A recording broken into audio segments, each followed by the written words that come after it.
Praise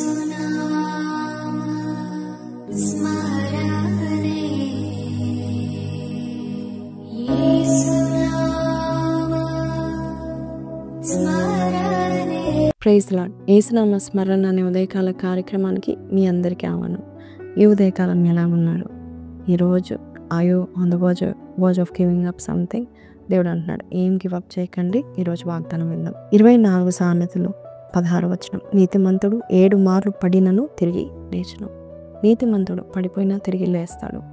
he has a never give up attitude. దేవుడు ఈరోజు ఏమి గివ్ అప్ చేయకండి. ఊరికే ప్రతిదానికి భయపడిపోయి అన్నీ వదిలేసుకోకండి. దేవుని గట్టిగా పట్టుకోనండి.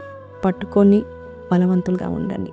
ఒకసారి కింగ్ ఆఫ్ ఇంగ్లాండ్ తన జీవితంలో జరిగిన సంఘటన నేను మీకు ఒకసారి కింగ్ ఆఫ్ ఇంగ్లాండ్ జీవితంలో జరిగిన సంఘటన మీకు చెప్పాలని ఆశపడుతూ ఉంటున్నాను.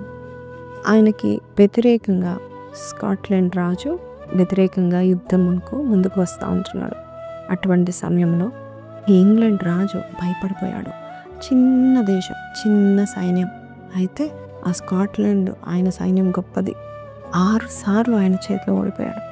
6 సార్లు ఓడిపోయిన తర్వాత ఈసారి ఖచ్చితంగా నన్ను పట్టేసుకొని ఈ యొక్క దేశాన్ని ఆక్రమించుకుంటారు, నన్ను హతం చేస్తారని చెప్పి భయపడిపోయి ఈ రాజు, ఇంగ్లాండ్ రాజు గుహలో దాక్కొని ప్రభా ఏంటి నా జీవితం ఇంకా అయిపోయి గివప్ చేసేస్తున్నాను, ఇంకా నా వల్ల కావట్లేదు, ఇంకా ఆ రాజు వచ్చి నన్ను ఆక్రమిస్తాడు, ఈ దేశాన్ని ఆక్రమించుకుంటాడు అనుకొని ఒక్క సూచన ప్రభా ముందుకు వెళ్ళాలా వద్దా అంటూ ఆయన అలసిపోయి పడుకొని ఉంటుండగా కొద్దిసేపు తర్వాత తిరిగి లేస్తే పైన సాలెపురుగు కనబడుతుంది. సాలెపురుగు గూడు కట్టుకుంటుంది.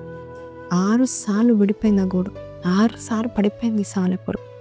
అయితే ఆయన అనుకుంటున్నాడు, 6 సార్లు పడిపోయింది, గూడు కట్టుకోవడానికి శక్తి లేదు, ఇంకా కట్టదేమో గూడు అనుకునే టైంలో ఆ రాబర్ట్ అనే రాజు చూస్తుండగా 7వ సార్లు వేసి గూడు చక్కగా కట్టుకొని అందులో ఉంది. చాలా సంతోషించాడు. దేవా, నువ్వు నాతో మాట్లాడావు. 6 సార్లు నేను ఓడిపోయాను, కానీ మరొక్కసారి సూచనంగా ఈ సాలెపురుగును పంపించి నాకు చూపించావు. నేను వెళ్తాను, నేను ఈసారి విజయం పొందుకుంటానని చెప్పి విశ్వాసముతో ఆయన ముందుకు వెళ్ళాడు. స్కాట్లాండ్ రాజును ఓడించాడు. మరి ఆయన యొక్క దేశాన్ని ఆక్రమించకుండా కాపాడుకున్నాడు. ఈరోజు నీతో కూడా దేవుడు మాట్లాడుతున్నాడు. ఎన్నిసార్లు ఓడిపోయావు, ఎన్నిసార్లు పడిపోయావు? మరొక్కసారి దేవుడు నీకు బలాన్ని ఇవ్వడానికి ఇష్టపడుతున్నాడు. దేవుడు ధైర్యాన్ని ఇస్తున్నాడు. దేవుడు శక్తిని ఇస్తున్నాడు. మరొకసారి లేసి నీవు దేవుడు నీకు ఇచ్చే ఆశీర్వాదాన్ని పొందుకో.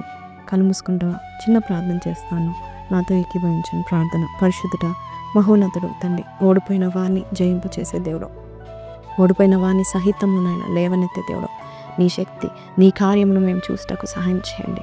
మా వల్ల కాదు అనుకున్నప్పుడు మరొక్కసారి శక్తినిస్తావు, బలాన్నిస్తావు, జ్ఞానాన్నిస్తావు, ద్వారాలు తెరుస్తావు నాయన ప్రభా. మా చీల మండలం వెనుకకుండా ముందుకు నడిపిస్తావని నమ్మచ్చు.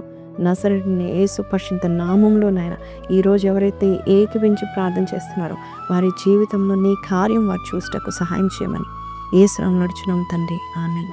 అందరికీ ప్రైజ్ లార్డ్ అండి. సో ఈరోజు వాగ్దానం విన్న మీరు కమెంట్లో I will not give up అని చెప్పండి. I will never give up, God is with me అని పెట్టండి. May God bless you. See you tomorrow and don't give up. God is going to make you victorious this time. Praise the lord.